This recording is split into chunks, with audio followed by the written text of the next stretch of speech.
Welcome to another episode of The Brand Called You, a podcast and podcast show that brings you leadership lessons, knowledge, experience, and wisdom from thousands of successful individuals from around the world.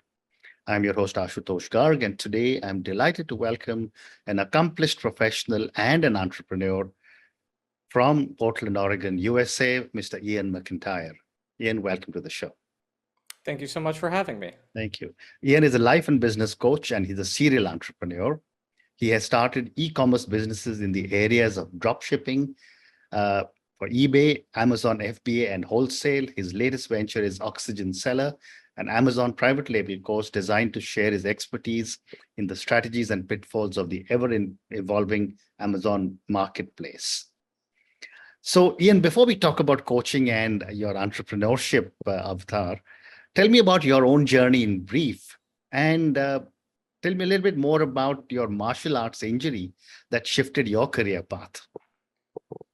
Well, thank you for asking. I've done a lot of different careers, small jobs, food service, various things.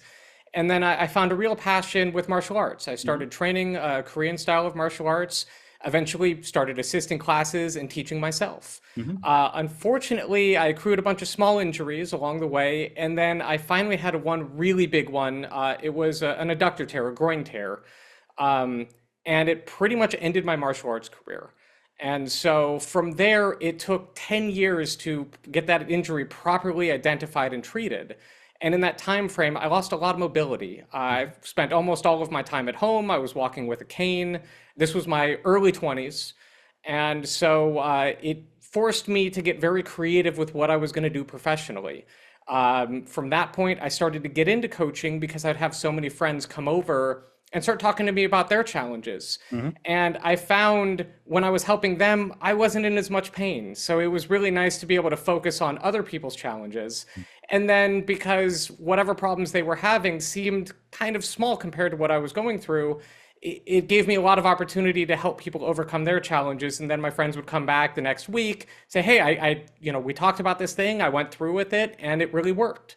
So I was helping people with personal issues, relationship issues, and a lot of business issues, which also led me into more of my entrepreneurial spirit of trying to start my own businesses because I couldn't really work for other people, but I didn't just want to stop. And so I worked through that, and through that process helped a couple of people who were students of mine in martial arts with some businesses that were on the edge of failing. So I really got into the thick of it with everything going wrong and figuring out how to prioritize what could work and how to get in there and help other people at just a more accelerated rate. Thank you for sharing. What an amazing journey. And thank you for all the great stuff that you're doing, supporting so many people. But my next question for you, Ian, is what common patterns do you see in businesses that are on the brink of collapse who come to you and you support them to get back on their feet? Usually something has happened that just became too challenging. And so maybe it's a personal event. One person I'm thinking in particular, he had a divorce. And so his mind was no longer focused on the business. But usually it's some event changes things that you don't feel as adaptable. And then one thing happens, another thing happens, before you know it, there's 30 problems and it just becomes overwhelming. You don't know where to put your time. You're always putting out small fires. So you're no longer growing the business. You're just trying to keep it sustainable. And all kinds of problems can develop when that's happening. Well said. You also, when I was preparing to for my conversation with you, I was fascinated about how you are able to integrate life coaching principles with business coaching. Tell me a little bit more about this and give me an example or an anecdote if possible. Certainly. So off the bat, my philosophy is at the heart of every business is people. So we can get into the tactical things that help a business grow, working with your sales team, getting your marketing out there. But if you're not doing that, what is holding you back? And so a lot of times we all have little things that, maybe it's an old past trauma or you tried something that didn't work. Your perception of it says that thing can't happen, or you just struggle to do it. And so by overcoming those challenges, the business gets easier. So I've seen this with the person I brought up who had a divorce. He had a family roofing company. It was in his family for 60 years. But he reached a point because the divorce was so hard on him that he was allowing things with his sales team to not follow through. They weren't following up with people. So they had a decent amount of business, but they weren't working the leads that they already had. So he wasn't able to take full advantage of it. And by losing some business, now the bills get too high. And you start to then internalize it and go, well, what's wrong with me? Or what's wrong with this problem? Or maybe blaming other people. When the reality is, as a business owner, it's let's work at what isn't working and get that back on track. So it tends to be a little bit of life and a little bit of business coaching to get your business turbocharged to where you want it to go. Well said. You also work with individuals to help them resolve past traumas, and that helps them to improve their lives. Tell me a little more, and again, request to give me an example. Certainly. So one of the techniques that I like to deploy is called NLP, Neuro Linguistic Programming. This stuff is so powerful. Tony Robbins has made an empire doing it, but the CIA and the mafia do it too. The idea is that you're trying to get to sort of the wiring level of the brain. So sometimes we internalize something that happened. It could be, when you were very young, somebody yelled at you in a way and you said, I'm never going to do that again. And so you don't. But it would almost be ridiculous if a 3-year-old came up to you and said, never do that again. And you said, okay, I won't. And you don't. But we code this thing in a way that we can't always identify what went wrong. So the idea is to go into some of this and start to picture, like one of the techniques is to take the image in your mind. And for some people it's audible, for some people it's visual, but it's almost like you're watching it on a movie screen. So you take the event, you put it up on the movie screen, and you're watching it again. A lot of times you can see the reaction in their face. They start to sweat, they start to become uncomfortable. So you take the image and you then make it black and white. Maybe you make it smaller or larger, or if it's audible, you make them sound in funny voices, things that start to disrupt the patterns that we hold on to. So you can start to break away. Some situations are similar, but it's not the same. And you're a stronger person later on, better equipped to deal with it. So we find ways to shake that loose, reduce the charge, reduce the strength of those past events so that you can break out of it and forge new pathways to have stronger new outcomes. Great response. And Ian, what qualities do you look for in a client to ensure a successful coaching relationship? Ultimately, I'm looking for people that are open to change. And sometimes, we find where we run into a wall where we don't feel open, but as you start to work through it, you get open to change again. Because the goal is, as much as I want somebody to help them change, if you don't want it, I can't force it on you. Right. Certainly not in a positive way. So there has to be some degree of openness. Not that there isn't resistance, but that you're still open to explore it, that you're open to see what isn't working. Because then on the other side of that, generally I think it's said that whatever you want is on the other side of that fear. And so once we can get past that, just about anything becomes possible. And what would you say are some of the key techniques you use to restructure teams for greater productivity? So with teams, I'd say probably the number one thing is communication.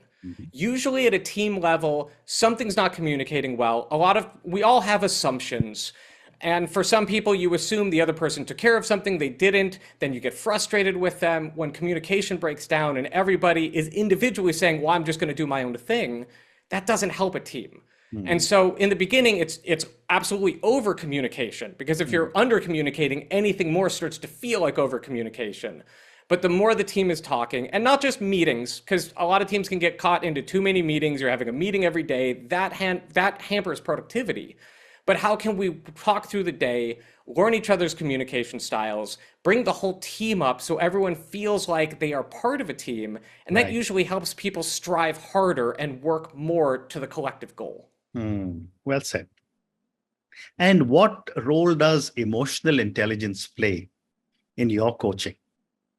So I find emotions to me are logical. Now, they're not necessarily a straight line the way some math can be, but if you feel that you're not being heard, you might be resentful or angry. So there's a direct correlation to the output you're giving in an emotional response to how you're taking in information.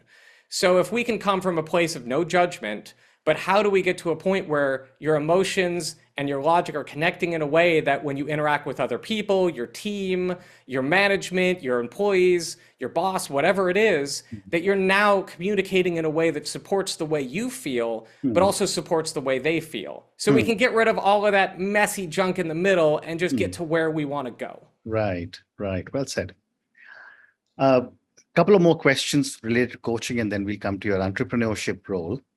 How do you manage your own work-life balance while coaching others about the same? It's a great question. For me, I don't view work-life balance as an everyday thing. A work-life balance can be done in months, quarters, or even years, where there's some parts of life where you may have to work much, much harder.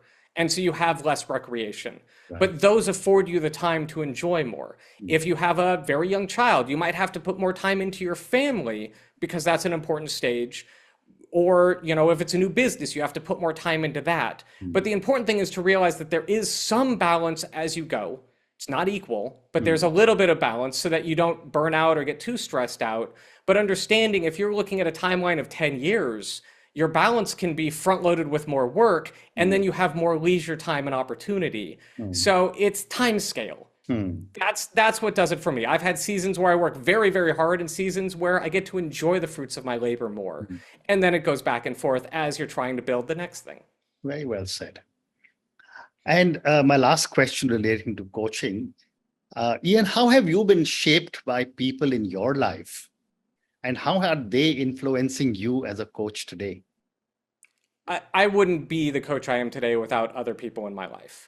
A lot of it has been helping other people, but those people trusted me enough to have conversations and go deep with me and open their lives to me. And that's just from my direct coaching. But I've also had my own mentors and people that have helped me with challenges, with my health challenges. I went to over 20 different doctors to get my issues resolved.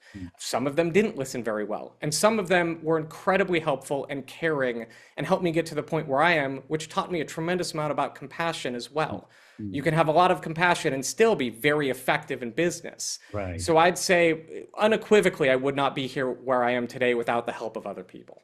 Well said. Now let's talk a little bit about your interest in as an entrepreneur, and you're a very successful entrepreneur in e-commerce. Can you tell us a little bit about some key strategies that have contributed to the success of your e-commerce ventures? Absolutely. So the first thing is to be a little, in most business, unrelenting. You're going to hit obstacles, you're going to have challenges, you're going to put money into things that don't work. And if you stop, sometimes stopping's the right move. I understand that, but generally it's about finding what didn't work in that situation, being honest with it, without being too critical so that you can learn from it and move on to the next thing. So I've tried a lot of drop shipping. There are far more successful drop shippers than I, but I found the business model wasn't my favorite, but I gave it enough of a go to fully see how it worked. Right. I've definitely enjoyed more Amazon FBA, for example. And even within that, it's what other platforms are there now? There's TikTok shops. How else can I take that reach? How can I capture emails, build my own lists? And that way I have my own direct to consumer marketing. So what other elements are out there? It's comforting to pick one thing and just do that one thing, but business is always evolving. So if we're already one step in seeing what other things are doing, how other people are being successful, what other models that are worth dabbling and learning in, while you focus on your core thing, that has helped me tremendously in having that perspective to meet any challenge that comes up and to jump on those opportunities. Very well said. And Ian, what motivated you to create Oxygen Seller? I love the name. And what makes it unique in the Amazon marketplace? I love the name too. Thank you. So I have an incredible partner who, as much success as I have, completely dwarfs me.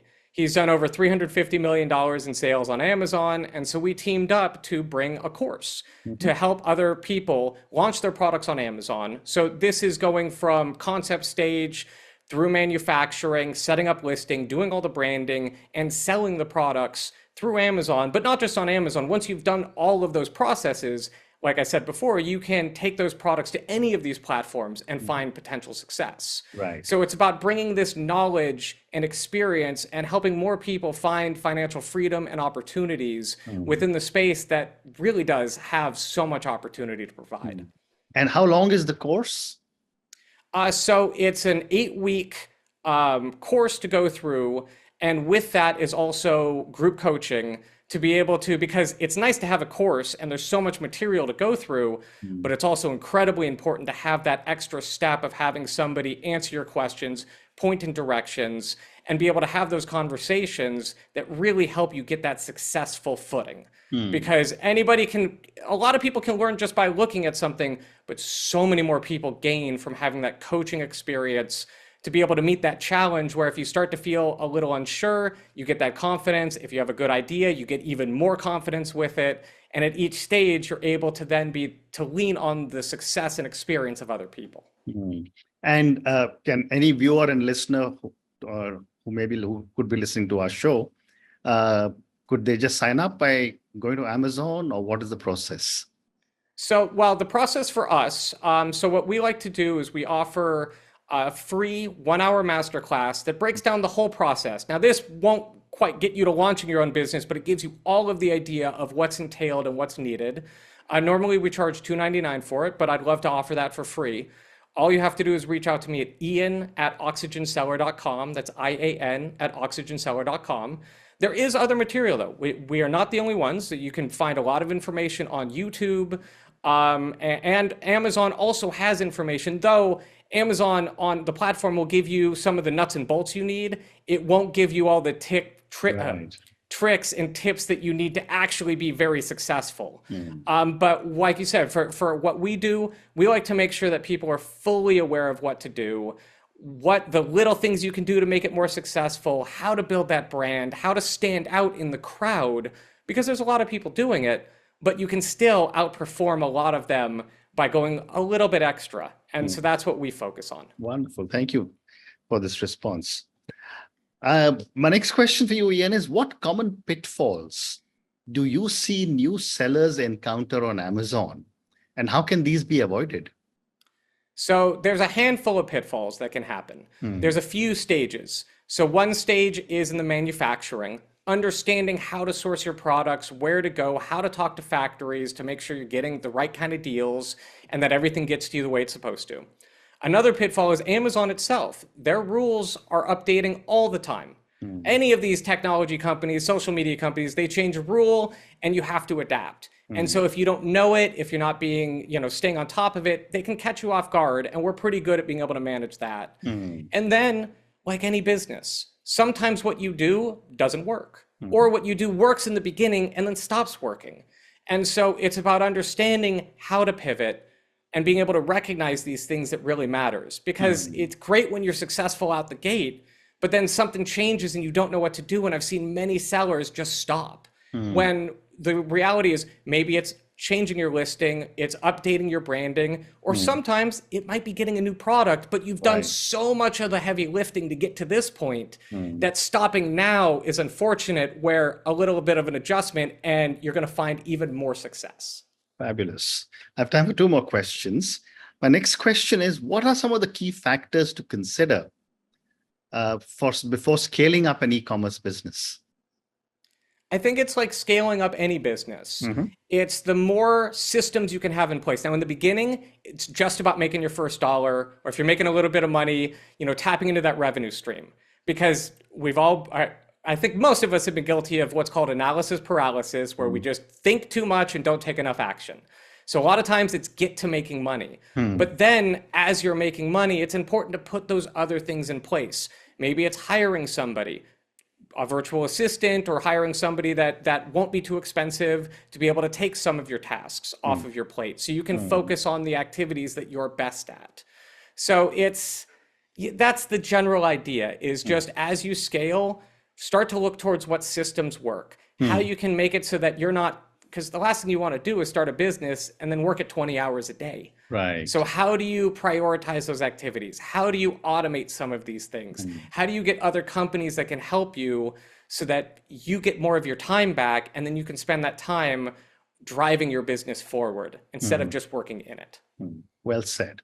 And my last question for you, Ian, given your own amazing background and you're being a coach and an entrepreneur, how can young startup entrepreneurs cultivate resilience and adaptability in the face of business challenges? That's a great question. It's tough because part of getting this experienced and getting this wise is, frankly, making enough mistakes. You know, it's great. I know I watch some people online that have been successful in almost everything they've done, and it's amazing to see. But the reality is entrepreneurship is challenging because a lot of things go wrong and there's a lot of failure, and that's okay. When we think we are a failure, that makes it really hard. Right. When we think the thing I tried didn't work, but what will work, it becomes easier to be successful. So just understanding, you know, I know it's very common these days, you want to be successful and fast. But what if I told you you have 20 years to do it, 40 years, 50 years, and no matter what, you find that success, you're going to be happy. If the time pressure isn't too big, you can develop those skills, you improve what you're doing, you will become resilient, you will overcome challenges, and you will become stronger as you go. And I know I was young and wanted it all right away, but as I've learned and grown, I've become so much stronger, and that resilience is just done through taking the actions. When you do it right, you become stronger. When you do it wrong and recover, you become even stronger. Wonderful. Taking action is such an important factor of what you just said. But on that note, Ian, thank you so much for speaking to me about your own amazing journey. Thank you for speaking to me about very different activities that you do in supporting so many people as a life and business coach. Thank you also for some amazing pointers in e-commerce and in building a great opportunity in an organization like Amazon. Thank you again for speaking to me, and good luck to you. Thank you so much for having me. I greatly appreciate it. Thank you. Thank you for listening to the Brand Called You videocast and podcast, a platform that brings you knowledge, experience, and wisdom of hundreds of successful individuals from around the world. Do visit our website, www.tbcy.in, to watch and listen to the stories of many more individuals. You can also follow us on YouTube, Facebook, Instagram, and Twitter. Just search for the Brand Called You.